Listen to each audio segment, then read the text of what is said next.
Bienvenue pour cette troisième conférence de l'Alliance française de Toronto sur l'espace que l'on organise dans le cadre de la Fête de la Science. Je suis Olympia Lombardi, la directrice culturelle de l'Alliance française de Toronto.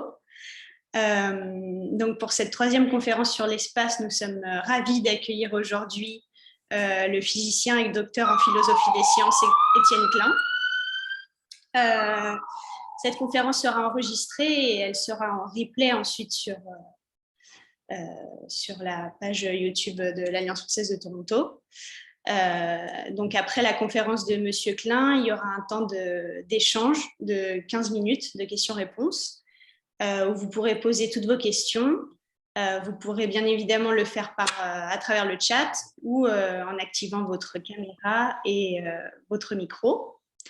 Avant de commencer, je tenais à souligner que les terres sur lesquelles nous sommes rassemblés à l'Alliance française de Toronto font partie des terres ancestrales des Premières Nations. Cette région fait partie du territoire traditionnel des Wendat, des Anishinaabe et des Haudenosaunee, des Mississaugas de la rivière Crédit et de la nation métisse. Et je laisse donc la parole à Monsieur Klein. Nous sommes ravis de vous accueillir aujourd'hui. Mais merci pour votre invitation. Bonsoir à toutes. Enfin, je dis bonsoir parce que je suis à l'heure française, mais je crois savoir que vous êtes en train de commencer l'après-midi. Je suis ravi de vous présenter ce petit travail puisque j'aime beaucoup aller au Canada. Je n'y suis pas allé depuis quelques années à cause du Covid, mais j'espère bien pouvoir y retourner prochainement. Donc, le sujet que j'ai proposé, c'est non pas la conquête de l'espace qui est d'actualité puisque Thomas Pesquet est redescendu sur Terre hier, mais c'est plutôt la conquête de l'espace au sens où les physiciens ont, au cours des âges, entre, disons, Newton et aujourd'hui, modifié leur façon de comprendre l'espace, de le décrire et de lui attribuer une nature particulière. Alors, c'est un sujet évidemment extrêmement vaste, mais je vais le restreindre en commençant par Newton. Newton, vous savez, le père de ce qu'on appelle la mécanique classique, qui à la fin du XVIIIe siècle, plutôt du XVIIe siècle, pardon, a formalisé cette mécanique sous forme mathématique. Et cette formalisation a donné à l'espace un statut particulier. C'est-à-dire que l'espace qu'on appelle newtonien, en hommage à Newton, est un espace qui est absolu, qui est indépendant des objets et de leur mouvement. C'est-à-dire, dans l'espace de Newton, qui est euclidien, avec une géométrie donc, qui est celle qu'on apprend à l'école, ben, quoi qu'il se passe dans l'espace, ça ne change pas l'espace. Et donc, ça veut dire que l'espace, en fait, c'est une sorte de substance particulière, autonome, statique, qui pourrait exister même si rien d'autre que lui n'existait. Autrement dit, l'espace, il a une sorte d'autonomie ontologique qui lui permet d'exister par lui-même, même s'il ne contient aucun objet matériel, aucun corps matériel. Et donc, on peut le considérer comme une scène à 3 dimensions, existant par elle-même et accueillant en son sein l'ensemble des entités physiques, mais demeurant parfaitement indifférente aux phénomènes auxquels ces entités participent.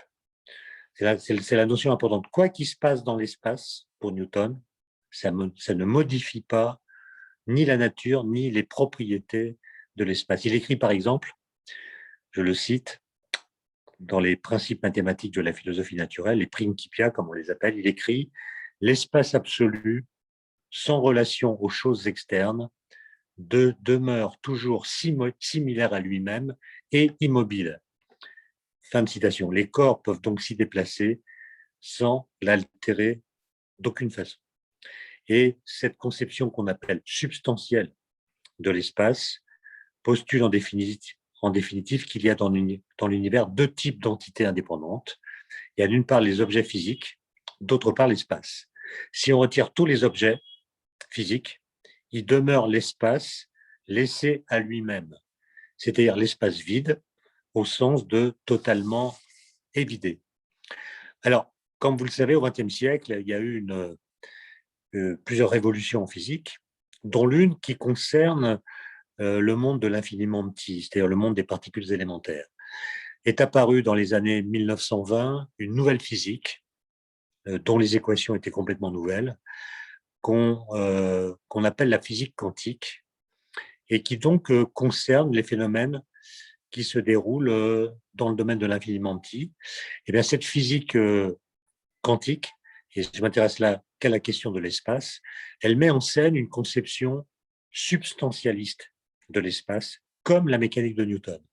C'est-à-dire que l'espace de la mécanique quantique, il est décrit comme un ensemble de points possédant des propriétés prédéterminées et invariables.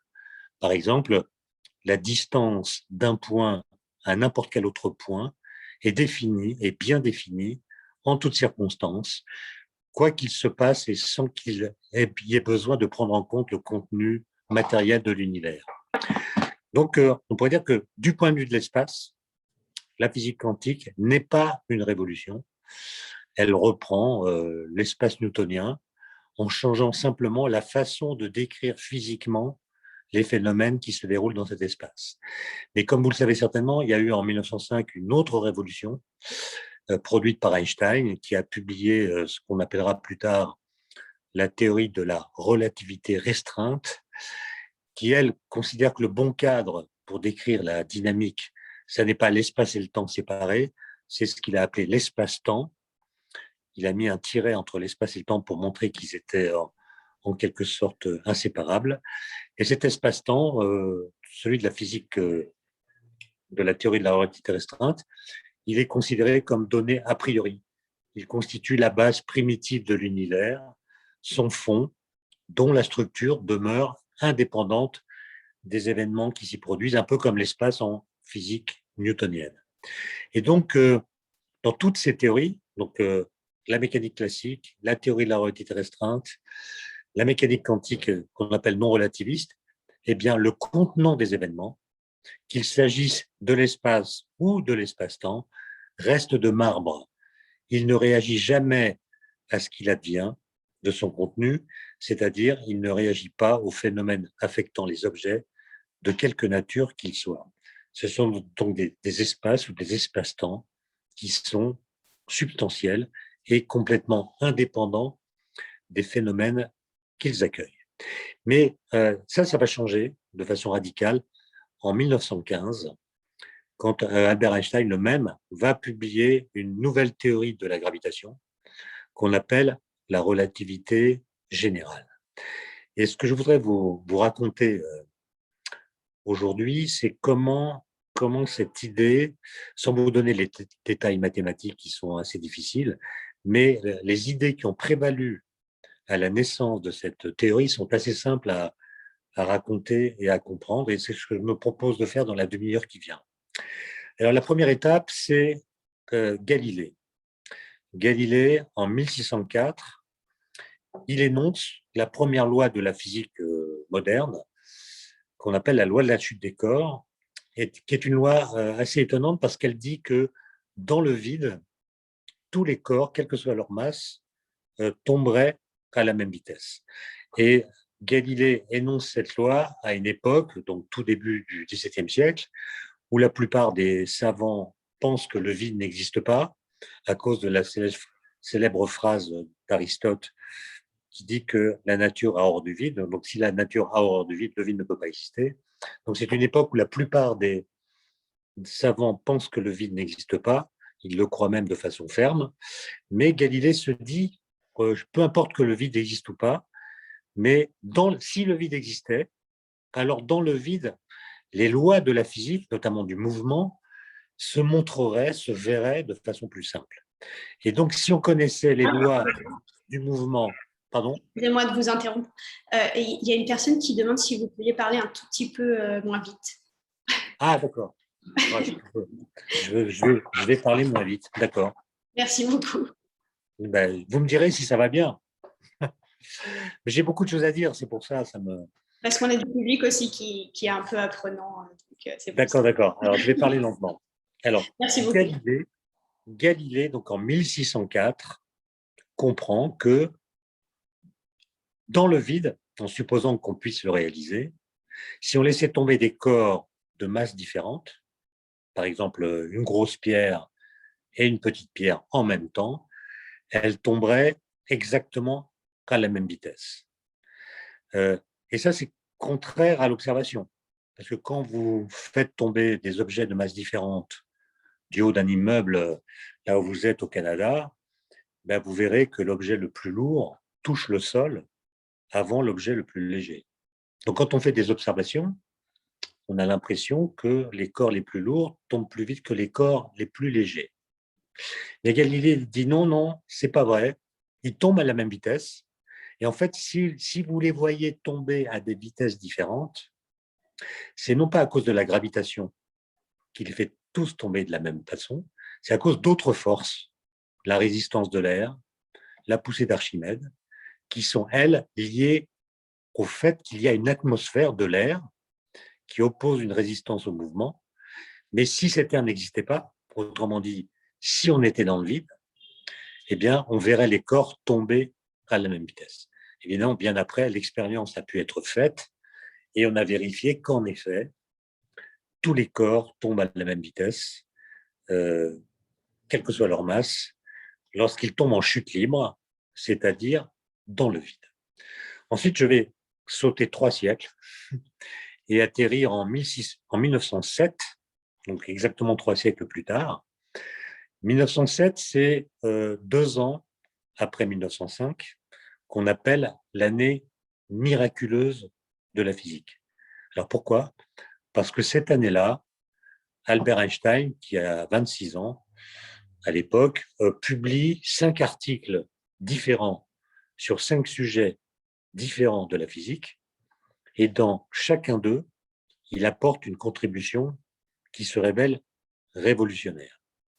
Et parmi ces contributions, il y a celle de la relativité restreinte, que j'ai citée tout à l'heure, qui est une nouvelle théorie de l'espace et du temps. Bon. Mais en 1907, donc 2 ans plus tard, il est toujours installé dans le même bureau, à l'Office fédéral de la propriété intellectuelle de Berne. Si vous préférez, c'est le bureau des brevets de Berne. Il travaille comme ingénieur.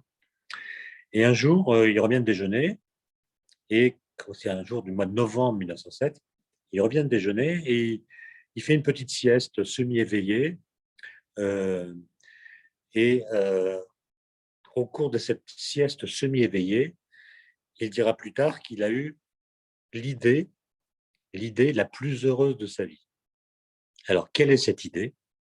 Il suffit de le lire. Il dit: j'ai compris ce jour-là qu'une personne qui tombe en chute libre ne sent pas son propre poids. Alors, qu'est-ce que ça veut dire? Ça veut dire que, par exemple, imaginez que je sois en train de tomber en chute libre. Si je prends mon stylo qui n'a pas la même masse que moi, je pense que c'est clair, si pendant ma chute, je le lâche, eh bien, comme il tombe à la même vitesse que moi, par rapport à moi, il sera immobile. Il sera en lévitation. Je verrai qu'il ne tombe pas. Il sera suspendu à la même hauteur que moi et tombera avec moi à la même vitesse que moi. Et donc, Einstein se dit, c'est quand même bizarre. Si je tombe, c'est à cause de mon poids. Donc, c'est mon poids qui est la cause de ma chute. Mais ce poids procure ou engendre une accélération, et cette accélération semble annuler la cause qui l'a produit, à savoir la gravitation. Autrement dit, quand je tombe sous l'effet de mon poids, tout se passe comme si je n'avais pas de poids. Et donc, c'est comme si l'effet annulait sa propre cause. Et ça va beaucoup le troubler. Il dira d'ailleurs que c'est cette expérience-là de pensée qui va le mener 8 ans plus tard à une nouvelle théorie de la gravitation. Et en fait, Einstein, il énonce ce qu'il appellera le principe d'équivalence. Alors, je vais essayer de le résumer très simplement. Imaginez que vous soyez dans une cabine d'ascenseur dans laquelle il n'y a pas de parois, il n'y a pas de fenêtre, il n'y a pas de hublot qui permettent de voir l'extérieur. Et cette cabine d'ascenseur est posée sur le sol terrestre. Donc, vous êtes dans le champ de gravité terrestre. Bon. Et dans cette cabine, vous êtes tout seul et je vais vous donner des objets de différentes masses, des balles de tennis, des balles de ping-pong, des boules de pétanque. Et vous allez laisser tomber, vous verrez qu'elles tombent sur le plancher de la cabine d'ascenseur. Okay. Maintenant, c'est une deuxième expérience qu'il faut imaginer. La cabine d'ascenseur, au lieu d'être posée sur le sol terrestre, je l'amène dans l'espace, très loin de tout objet massif, très loin des étoiles, etc. C'est-à-dire dans un lieu où il n'y a pas de gravitation. Il n'y a pas de champ de gravitation. L'espace est réduit à lui-même. Et dedans, il y a, à un certain endroit, cette cabine d'ascenseur dans laquelle vous êtes. Et j'ai doté cette cabine d'un petit réacteur qui va donner à cette cabine une accélération constante égale à l'accélération de la pesanteur. Donc, vous êtes dans la cabine, vous ne voyez pas l'extérieur, comme dans la première situation, et je vous ai donné des objets de masses différentes, comme tout à l'heure, et vous aurez l'impression qu'ils tombent sur le plancher de la même façon. Et ce que dit Einstein, et ça c'est vraiment très important, il dit il n'y a aucune expérience de physique que vous pourriez faire dans votre cabine d'ascenseur qui vous permettrait de savoir si vous êtes dans la première situation, c'est-à-dire si la cabine est posée sur le sol immobile dans le champ de la gravitation terrestre, ou si vous êtes dans la deuxième situation, c'est-à-dire hors de tout champ de gravité, dans une cabine qui est accélérée par un petit réacteur.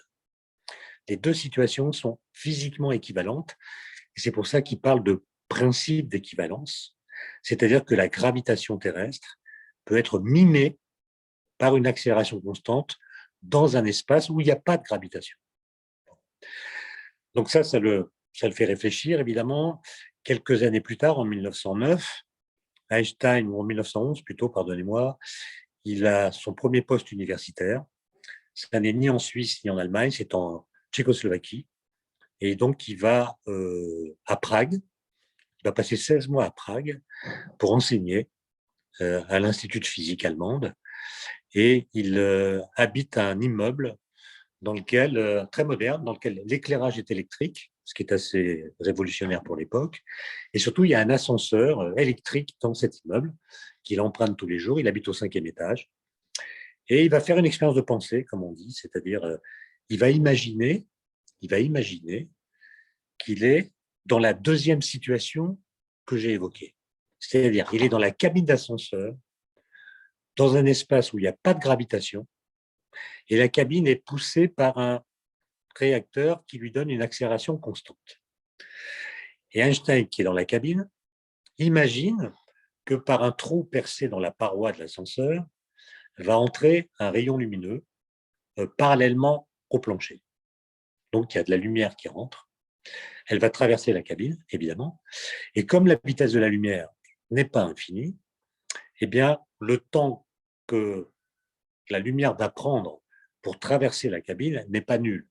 Donc, la lumière va mettre un certain temps pour traverser la cabine dans laquelle se trouve Einstein. Mais pendant ce temps, la cabine qui est accélérée par le réacteur qui la pousse, ben, elle va monter un petit peu dans une certaine direction, de sorte que le point d'impact de la lumière sur l'autre paroi, celle qui est en vis-à-vis, ne sera pas au même niveau que le point d'entrée. Autrement dit, Einstein va voir de la lumière qui, en traversant l'ascenseur, a été en apparence courbée, puisque son point de contact sur la paroi qui est ici ne sera pas en vis-à-vis du point d'entrée de la lumière. Et donc, il verra de la lumière dont la trajectoire est courbée, et il dira, mais c'est normal, ça vient de l'accélération de la cabine. C'est un effet dynamique lié au fait que la cabine n'est pas immobile, mais elle est accélérée dans une certaine direction. Donc là, il n'y a pas vraiment une découverte, mais la découverte, elle advient quand on rappelle le principe d'équivalence que j'ai cité tout à l'heure, à savoir que ce qu'il voit dans la cabine, accéléré, c'était la même chose que ce qu'il verrait s'il était dans la cabine qui est immobile posée sur le sol terrestre. Donc ça veut dire que si on se mettait dans une cabine sur le sol terrestre et qu'on fasse entrer un rayon lumineux par un côté, on le verrait se courber alors qu'il traverse la cabine. Mais là, on ne peut plus dire que c'est l'accélération puisqu'il n'y en a plus. Et donc, qu'est-ce qui va courber la lumière dans ce cas-là? Ben, c'est la gravitation. Or, vous le savez, la lumière n'a pas de masse. Donc, comment se fait-il que de la lumière qui n'a pas de masse puisse être déviée par la gravitation. Elle n'a pas de masse. Bon.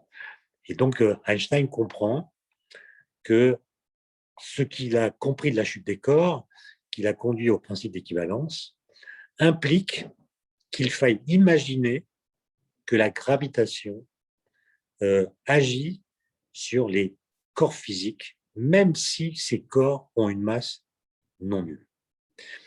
Et là, il va se dire que pour décrire cette situation et pour formuler une théorie de la gravitation qui tienne compte de ce qu'il a compris, il va devoir changer la structure de l'espace. Il ne pourra plus considérer, comme Newton le faisait, que l'espace est à 3 dimensions, qu'il est rigide, qu'il est statique et qu'il est indépendant de ce qui se passe en son sein.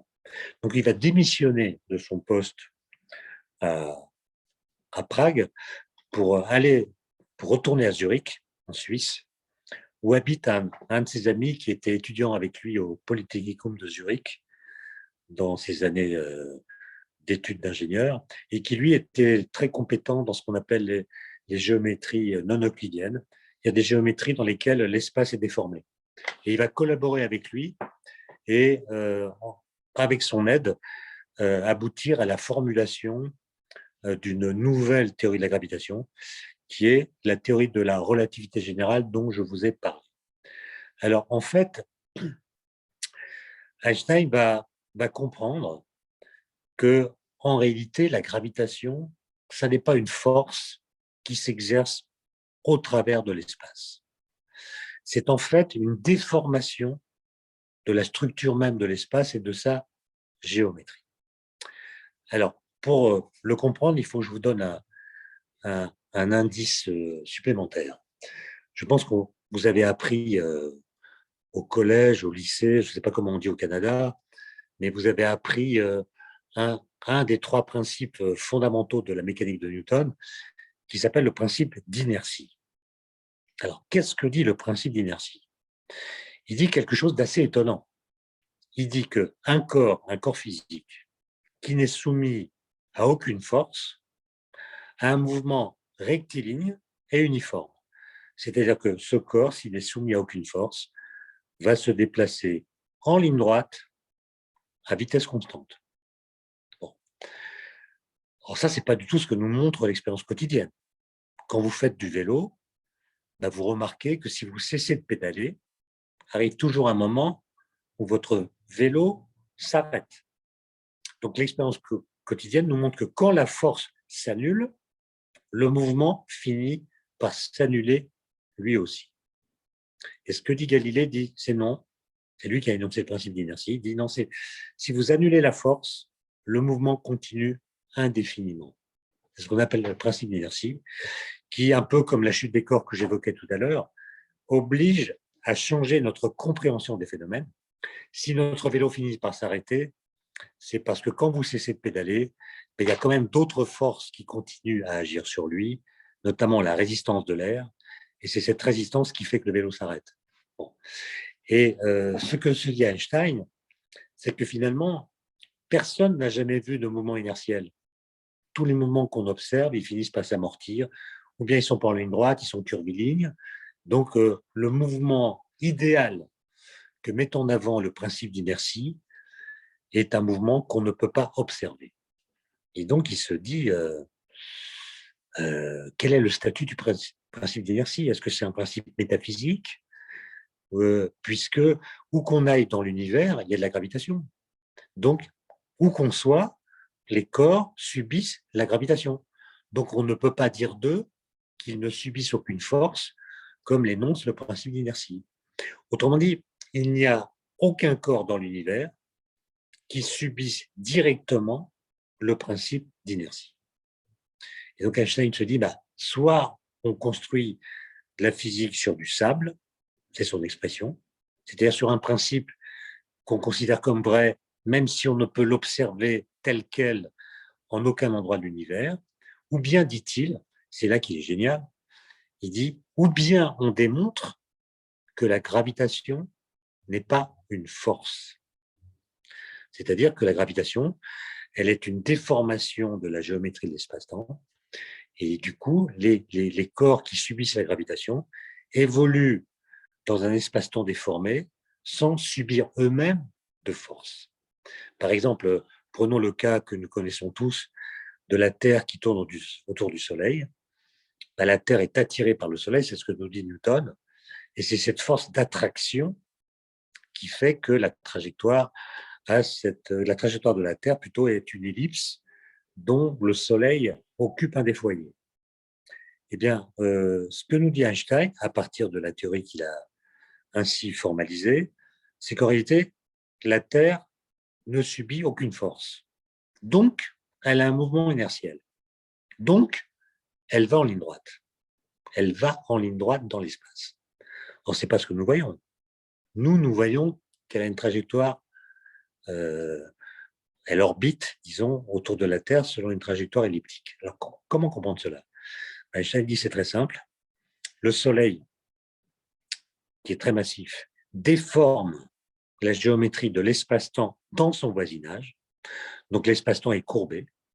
Et la Terre avance en ligne droite parce qu'elle a un mouvement inertiel dans un espace qui est courbé. Et donc, quand vous allez en ligne droite dans l'espace qui est courbé, votre trajectoire est curviligne, elle est courbée elle-même. D'accord? Et donc, c'est la déformation de la géométrie qui fait qu'on a l'apparence d'un mouvement elliptique pour la Terre, alors qu'en fait, aucune force ne s'exerce sur la Terre elle-même. D'accord? Et donc, ça va tout changer, puisque l'espace, au lieu d'être rigide, statique, substantiel, comme il l'était dans toutes les physiques que j'ai évoquées tout à l'heure, devient, comme on pourrait dire, relationnel, c'est-à-dire qu'il est une espèce de gelée qui est déformée par la matière qu'elle contient. D'accord? Donc, la géométrie de l'univers n'est pas fixée. En fait, l'équation d'Einstein qui résume tout cela est une équation qui s'exprime sous la forme d'une égalité. Il y a un terme à gauche qui est égal au terme qui est à droite, et cette égalité, elle peut se lire dans les deux sens. Quand on la lit de gauche à droite, l'équation d'Einstein dit que, en fait, la matière qui est présente dans l'univers, la matière, les particules, l'énergie, la lumière, tout cela, tout ce qui fait l'énergie de l'univers, dicte à l'espace la façon qu'il doit avoir de se courber. Il est rempli de matière et donc cette densité de matière ou d'énergie déforme la géométrie de l'espace-temps d'une façon qui est dictée par les équations d'Einstein. Et puis si on lit l'équation dans l'autre sens, de droite à gauche, eh bien, en fait, on a la géométrie de l'espace-temps qui dit à la matière qui est dans l'espace-temps comment elle doit se déplacer dans l'espace-temps. Et donc, vous voyez qu'on a une équation là qui est assez révolutionnaire, puisqu'elle établit qu'il y a une sorte d'interaction entre le contenant, qui est l'espace-temps, et puis son contenu, qui est la matière qu'il contient. Et ça va être évidemment révolutionnaire. Et assez vite, cette nouvelle façon de penser la gravitation va permettre de résoudre un problème qui était devenu assez grave en astronomie. Alors, quel était ce problème? C'était le problème lié à la planète Mercure, qui est la planète la plus proche du Soleil. Alors, pour que vous compreniez ce que je vais vous raconter en 5 minutes, il faut que je remonte un peu dans le temps et que j'aille au milieu du 19e siècle, époque à laquelle les astronomes s'intéressent de très près à la planète qui est la plus éloignée de nous dans le système solaire, qui est la planète Uranus. La planète Uranus, c'est la planète la plus loin du Soleil dans le système solaire, donc, et on observe la trajectoire d'Uranus. On voit que c'est une ellipse qui est bien disposée, puisque le foyer de cette ellipse, c'est le Soleil. Donc, c'est exactement ce qui est prévu par les équations de Newton. Et simplement, on observe que la planète Uranus, à mesure qu'elle tourne autour du Soleil, a une trajectoire qui est conforme à ce que calcule ou ce qu'on peut calculer à partir des équations de Newton, mais petit à petit, il y a un petit écart qui se manifeste. La planète Uranus n'a pas exactement la trajectoire qu'on peut calculer à partir des équations de Newton. Et donc, les gens se disent, parce qu'ils ont une confiance absolue dans les équations de Newton, ils se disent, il doit exister dans le système solaire une planète qu'on n'a jamais vu, qu'on n'a jamais observé, qu'on n'a jamais détecté, qui doit exister et agir par le biais de la gravitation sur la planète Uranus, avec une force qui est très faible par rapport à la force qu'exerce le Soleil.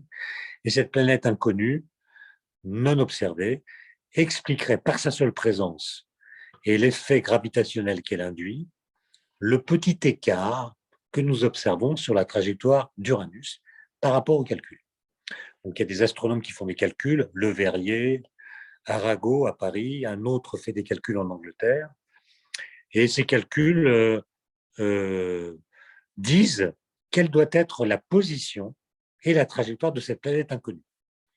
Les calculs sont envoyés à un astronome allemand qui s'appelle Gall, qui a un observatoire un télescope tout près de Berlin, et qui, le soir même du jour où il a reçu les calculs d'Arago et de Le Verrier, pointe son télescope à l'endroit qui est indiqué par les calculs et voit un point lumineux, attend toute la nuit pour vérifier que ce point lumineux se déplace, ce qui prouve que ce n'est pas une étoile mais une planète. Et le lendemain, il annonce la découverte d'une nouvelle planète qui a été découverte grâce au calcul, et c'est la planète qu'on appellera par la suite Uranus. Donc la planète Uranus a été prédite et découverte grâce à la détection d'une petite anomalie dans la trajectoire de la planète Uranus par rapport aux prédictions qu'on pouvait faire à partir des calculs newtoniens. Un peu plus tard, les mêmes astronomes s'intéressent à la planète Mercure, qui, à la différence d'Uranus, est la plus proche du Soleil. Donc c'est celle qui connaît le champ de gravitation le plus fort, puisque c'est le champ provoqué par la présence du Soleil qui est proche de Mercure. Et on voit que c'est une ellipse, et on observe que le point le plus proche du Soleil de la trajectoire de Mercure, ce qu'on appelle le périhélie, se décale rotation après rotation de la planète Mercure d'une toute petite quantité, d'un tout petit angle, qui vaut très précisément 43 secondes d'arc par siècle. C'est un angle tout petit qui correspond à l'épaisseur d'un cheveu que vous observez depuis une distance d'1 mètre. Donc l'épaisseur d'un cheveu vu d'1 mètre, c'est à peu près un angle égal à 43 secondes d'arc par siècle. Donc c'est un angle tout petit. Et donc les gens se disent, les calculs que nous avons faits pour la planète Uranus, nous pouvons les refaire pour la planète Mercure. Et j'étais tellement sûr d'avoir raison qu'ils ont baptisé la planète inconnue qui était responsable de cette anomalie avant qu'elle soit détectée. Ils l'ont baptisée Vulcain. Et ils ont calculé la trajectoire qu'elle devait avoir. Du coup, les télescopes se sont pointés à l'endroit ou dans la direction plutôt qui était indiquée par le calcul, et on n'a rien vu. Contrairement à ce qui s'était passé pour Uranus, on n'a pas vu de point lumineux. Et donc les gens se sont dit, ça doit être un autre objet qu'une planète, peut-être un gaz diffus, un nuage, etc. Ils ont imaginé toutes sortes d'hypothèses. Et puis un jeune homme est arrivé qui a dit, ce petit écart entre les calculs qu'on fait à propos de la planète Mercure et les observations est un écart qui démontre que la théorie de Newton de la gravitation est fausse. Et ce jeune homme, c'est celui de tout à l'heure, c'est-à-dire c'est Einstein. Et dès qu'il va publier sa nouvelle théorie de la gravitation, la relativité générale dont j'ai parlé tout à l'heure, il va faire le calcul qu'aurait la trajectoire de Mercure autour du Soleil si sa théorie était la bonne théorie. Et au mois de janvier 1916, il publie le résultat et il trouve que dans son calcul, la planète Mercure doit avoir un périhélie qui se décale de celui qu'indiquent les calculs de Newton d'une quantité ou d'un angle, en l'occurrence, égal à 43 secondes d'arc par siècle. Et donc, il montre que la planète Mercure subit un petit effet qui est lié à l'écart que sa théorie propose par rapport à la théorie de Newton. La théorie d'Einstein de la gravitation permettent d'expliquer avec une meilleure précision la trajectoire de la planète Mercure. Alors, dans le système solaire, le champ de gravitation n'est pas très élevé, donc l'écart entre les prédictions d'Einstein et celles de Newton est toujours très faible. Mais si on prend des objets qui créent un champ de gravitation beaucoup plus important, je pense aux trous noirs, je pense aux étoiles à neutrons et à d'autres objets de cette sorte, eh bien, la déformation de l'espace-temps est tellement violente que l'écart entre les calculs newtoniens et les calculs einsteiniens devient considérable. Et la mécanique de Newton, en quelque sorte, fait faillite. Alors, comme vous le savez sans doute, en 2015, donc un siècle après qu'Einstein ait publié ses résultats, on a détecté pour la première fois le passage au travers de la Terre d'ondes prédites par la théorie d'Einstein qu'on appelle des ondes gravitationnelles. En fait, ce sont des ondes qui, en l'occurrence, ont été produites il y a 1,7 milliard d'années par deux trous noirs qui ont fusionné, et qui se sont rapprochés l'un de l'autre, ont tourné l'un autour de l'autre jusqu'à se rapprocher au point de faire plus qu'un seul trou noir, dont la masse était égale à la somme des deux trous noirs, des masses des deux trous noirs qui ont fusionné, moins deux masses solaires. Donc il y a deux masses solaires qui ont disparu dans la fusion. Vous connaissez la formule d'Einstein, E égale à mc carré, E égale mc2. En fait, il faut imaginer que toute la masse de ces deux soleils qui ont disparu, ces deux masses solaires qui ont disparu dans la fusion, se sont transformées en énergie. Cette énergie considérable a alimenté des ondes gravitationnelles qui sont des sortes de vibrations dans l'espace-temps, qui se sont propagées à la vitesse de la lumière et qui ont fini 1,7 milliard d'années plus tard, alors qu'elles étaient déjà très amorties, beaucoup moins puissantes, elles ont traversé la Terre. Et grâce à des lasers, des faisceaux lasers qui se promenaient, sur des distances de plusieurs kilomètres, on a pu mesurer qu'au passage de ces ondes, deux points dans l'espace, n'importe quel point dans l'espace, ont une distance mutuelle qui a augmenté. Elle a vibré. Les distances entre deux points ont changé au passage des ondes. Alors, vous pourriez vous dire, mais c'est parce que les points se sont éloignés les uns des autres par le passage de l'onde, ou plutôt, ils se sont déplacés dans l'espace. En fait, ce que disent les équations d'Einstein, c'est non pas que les points se sont déplacés dans l'espace. Les équations d'Einstein nous disent que l'espace qui sépare ces points s'est dilaté. Donc, les points sont immobiles dans un espace qui se dilate, de sorte que nous les voyons se déplacer ou augmenter leur distance sans qu'on puisse dire qu'ils se soient déplacés. Et ça montre que la façon de comprendre la gravitation grâce aux équations d'Einstein, c'est confirmé par toutes sortes d'observations. On a pu faire des photographies de trous noirs, je pense que vous avez suivi cela. On a pu détecter des ondes gravitationnelles une première fois en 2015, mais on l'a fait de multiples fois par la suite. Et donc, la théorie d'Einstein, c'est vraiment, pense-t-on, la bonne théorie de la gravitation. Mais l'espace-temps qu'elle propose, cette gelée souple et dynamique que j'évoquais tout à l'heure, n'a pas du tout la même structure que l'espace-temps de la physique quantique qui décrit les autres interactions fondamentales, que sont les forces nucléaires ou bien les forces électromagnétiques. Et donc, le résultat, c'est que l'espace-temps en physique aujourd'hui a un double statut, parce que la physique d'aujourd'hui est schizophrène. Selon qu'on fait de la gravitation, ou selon qu'on s'intéresse aux particules qui subissent les forces nucléaires ou électromagnétiques, on utilise deux espaces-temps complètement différents, comme si dans l'univers, il pouvait y avoir deux espaces-temps différents. Ça semble incohérent. Et donc, il y a beaucoup de physiciens qui travaillent aujourd'hui à tenter d'unifier, c'est-à-dire de mettre dans le même formalisme la relativité générale qui décrit la gravitation et puis la physique quantique qui décrit les autres forces. Et pour cela, ils sont obligés d'imaginer des espaces-temps qui ont des structures très différentes de celles que j'ai évoquées tout à l'heure. Par exemple, il y a une théorie que peut-être vous connaissez de nom, qui s'appelle la théorie des supercordes, qui invite à imaginer que l'espace-temps a beaucoup plus de dimensions que les 4 que nous lui attribuons d'ordinaire. Il pourrait en avoir 11 ou bien 26. Bref, tout ça pour dire que la question du statut de l'espace en physique n'est pas une question réglée, puisqu'elle fait l'objet de recherches en physique théorique qui sont extrêmement intenses.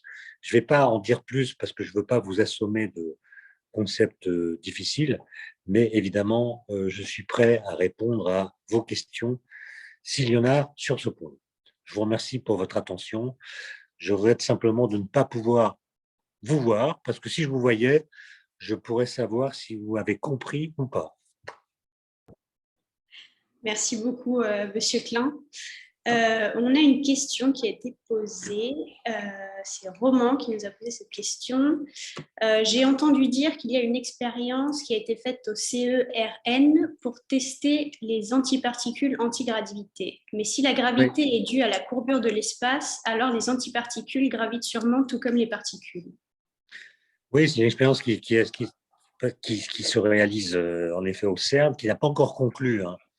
Mais ce qu'on appelle les antiparticules, c'est exactement la même chose que les particules, sauf que c'est l'inverse. Ça veut dire quoi? Ça veut dire que à chaque particule, d'après ce qu'on appelle le modèle standard de la physique des particules, à chaque particule est associée une antiparticule qui a la même masse qu'elle et une charge électrique opposée.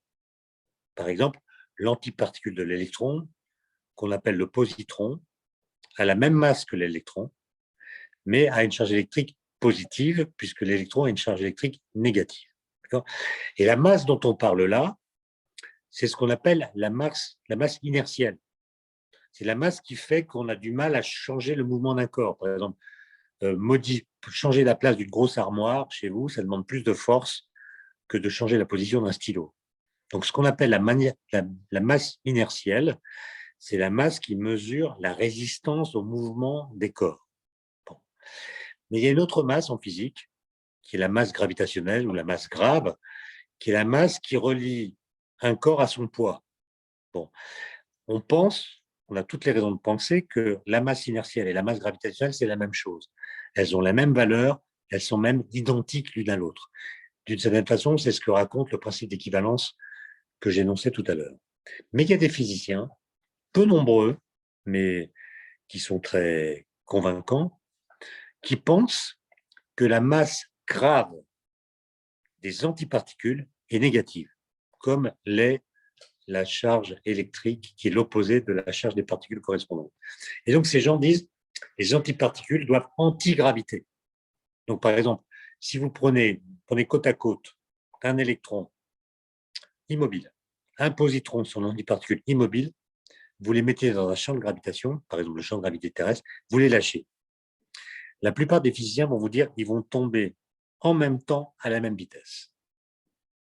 Mais il y a quelques physiciens qui vont vous dire non, l'électron va tomber, parce que c'est une particule de matière, et le positron, lui, va monter vers le haut, parce que c'est une particule d'antimatière, il va antigraviter. Et l'expérience dont parle la personne qui a posé la question, l'expérience du CERN, est une expérience qui vise à trancher cette question. Pour l'instant, ça n'a pas été le cas. On n'a pas pu. C'est pas évident d'immobiliser des particules comme ça et de les faire tomber. Donc, on espère que cette expérience sera conclusive dans les années qui viennent. Mais pour l'instant, le suspense, si on peut dire, le suspens reste entier. Merci beaucoup pour votre réponse. On a un autre commentaire de Robert Gillard qui nous demande si vous pouviez parler de la mesure de déviation de la lumière aperçue lors de l'éclipse du Soleil de 1919 qui confirmait les calculs d'Einstein. Oui. Très, très bonne question. Alors, merci de la poser. En fait, c'est une histoire passionnante parce que Einstein, dès 1913, il a compris que la gravitation dévie la trajectoire des rayons lumineux, grâce à l'expérience de Prague que j'ai racontée tout à l'heure. Et la question qui s'est posée, c'est comment je peux le prouver? Alors, évidemment que ce n'est pas avec un ascenseur, parce que le temps de parcours que met un rayon lumineux pour traverser une distance d'1 mètre est trop court pour qu'on puisse faire une observation de cette sorte. D'autant plus qu'on n'avait pas de laser à l'époque. Enfin, il y a toutes sortes de raisons qui faisaient que c'est impossible. Mais il a pensé aux éclipses totales du Soleil. Pourquoi? Parce que, comme vous savez, dans le ciel lointain, il y a ce qu'on appelle des étoiles fixes. Donc des étoiles qui semblent ne pas bouger, même si elles bougent, mais tellement lentement pour nous qu'on ne voit pas leur mouvement. Quand le Soleil est là, donc en plein jour, ces étoiles sont invisibles parce que le Soleil nous aveugle. La lumière qu'elle nous envoie n'apparaît pas pour nous parce que la lumière du Soleil sature l'espace. En fait. Donc on ne voit pas les étoiles fixes quand le Soleil est là. On les voit que la nuit. Bon. Mais l'idée d'Einstein, c'est que quand le Soleil est sur la trajectoire qui va des étoiles fixes jusqu'à nous, ben le Soleil dévie la lumière qui vient des étoiles fixes, de sorte que pour nous, les étoiles fixes apparaissent à des positions différentes. Évidemment, on ne peut pas le voir parce que, comme je viens de le dire, le Soleil nous aveugle. Donc la lumière des étoiles fixes ne nous parvient pas. Et l'idée d'Einstein, c'est mais oui, mais quand il y a une éclipse totale du Soleil, donc le Soleil est là, donc il dévie la lumière des étoiles fixes qui sont très loin derrière le Soleil. Mais comme entre le Soleil et la Lune, lors d'une éclipse totale du Soleil, la Lune masque le Soleil de sorte que la lumière du Soleil ne nous aveugle plus, ben, la lumière des étoiles fixes deviendra visible, on verra les étoiles fixes en plein jour, et simplement leur position nous apparaîtra différente de ce qu'elle est quand le Soleil n'est pas présent, c'est-à-dire la nuit. Okay, et donc, pendant une éclipse totale du Soleil, si on voit une modification apparente de la position des étoiles fixes, qui viendrait de la courbure de l'espace induite par le Soleil, alors on pourrait prouver que la lumière est effectivement déviée sur son parcours par les masses auprès desquelles elle passe. Et donc, il publie cela en 1913, et à l'époque, on s'attend à ce qu'il y ait une éclipse du Soleil qui soit visible en Europe, en Crimée notamment, en août 1914. Et donc, il y a un astronome allemand qui s'appelle Freundlich, qui monte une expédition pour aller faire une observation de l'éclipse totale du Soleil qui s'annonce en Crimée en août 1914. Et pour des raisons que vous devinez, aller en Crimée quand on est allemand en août 1914, c'est pas une bonne idée. La Première Guerre mondiale a éclaté. Les Allemands qui accompagnent Freundlich sont arrêtés et emprisonnés.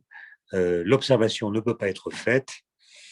Ils seront finalement échangés un peu plus tard grâce à un échange de prisonniers. Mais les mesures ne sont pas faites. Et heureusement, parce qu'à l'époque, les calculs d'Einstein n'étaient pas bons. Et donc, si on avait fait une observation, elle aurait donné un résultat qui était contradictoire avec les prédictions d'Einstein de l'époque.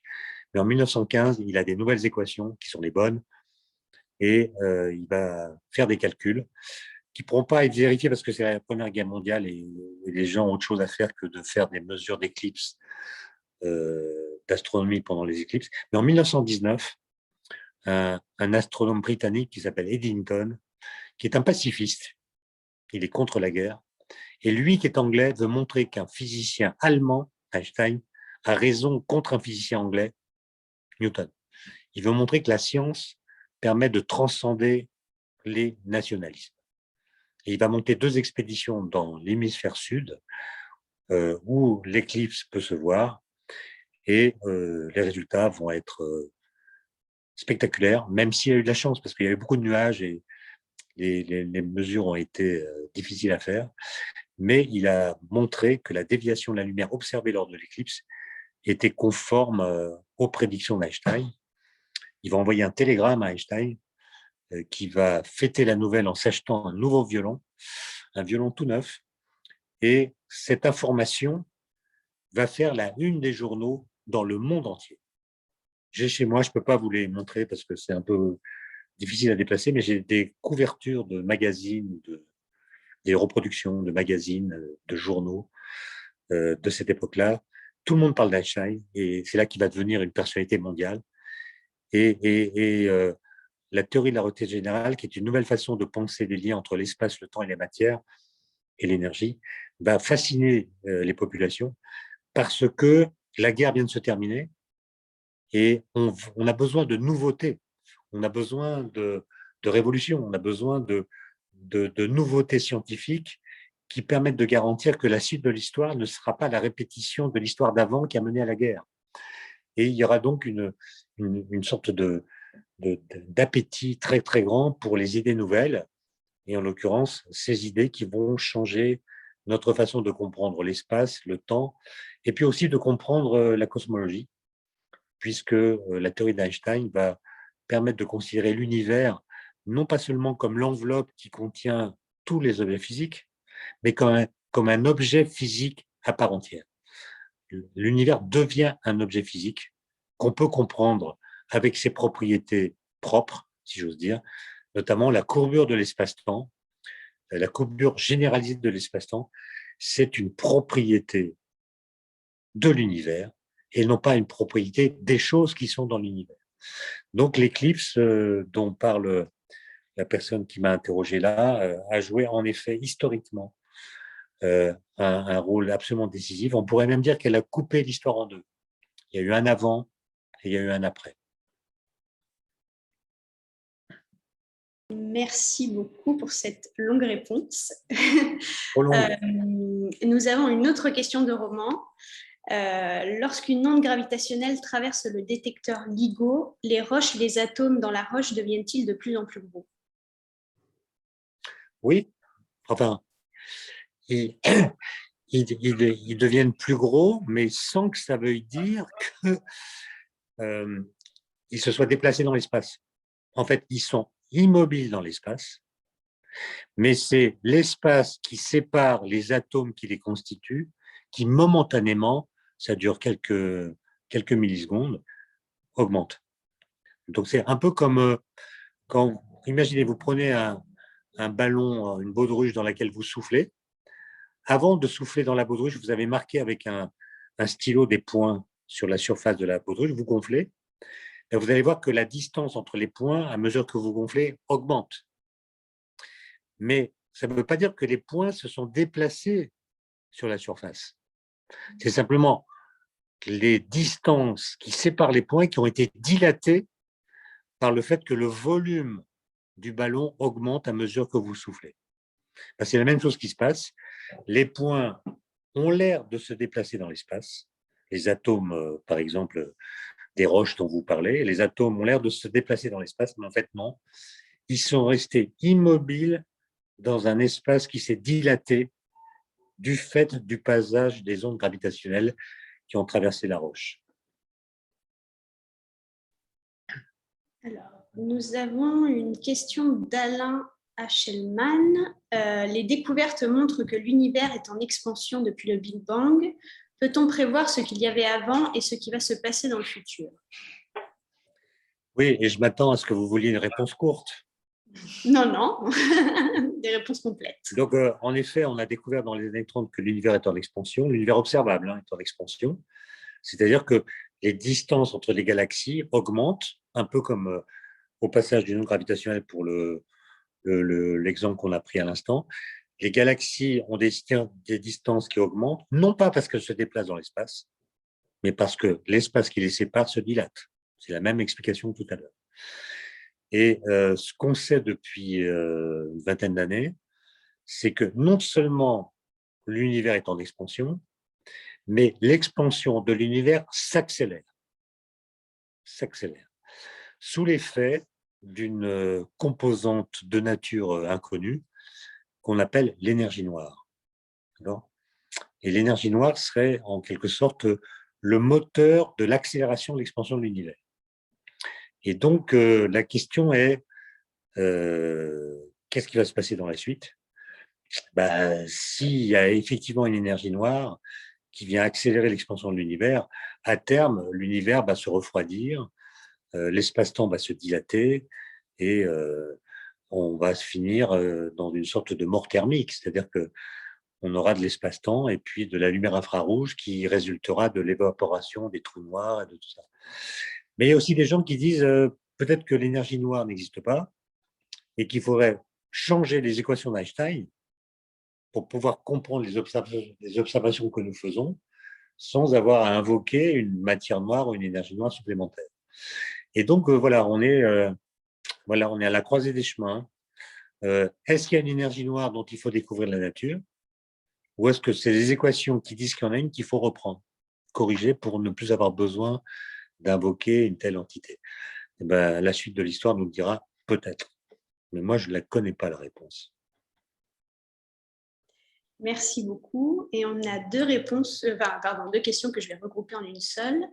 Sait-on si l'espace de l'univers est fini ou infini? Et s'il est fini, qu'y a-t-il de l'autre côté? Alors, ce qu'on sait, c'est que l'espace de l'univers observable est fini. Il y a un horizon. Avec nos télescopes, on ne peut pas voir plus loin que, en gros, 13 milliards d'années-lumière, hein, qui est la distance maximale à laquelle on a accès, parce que l'univers observable, il est borné. Mais à mesure que le temps passe, dans un milliard d'années, l'univers observable sera plus grand. Bon, il sera de 14 milliards d'années-lumière. Bon. Mais la question, c'est est-ce que l'espace ou l'univers total, y compris dans sa composante non observable, est fini ou infini? Ben, ça, on ne sait pas. On ne sait pas. On ne sait pas. Ce qu'on peut dire simplement, c'est que s'il est infini, il a toujours été infini. Voilà. Parce qu'on ne peut pas devenir infini. Vous voyez, on peut pas. L'infini, c'est pas une excroissance indéfinie du fini. Donc, s'il est infini, il a toujours été infini.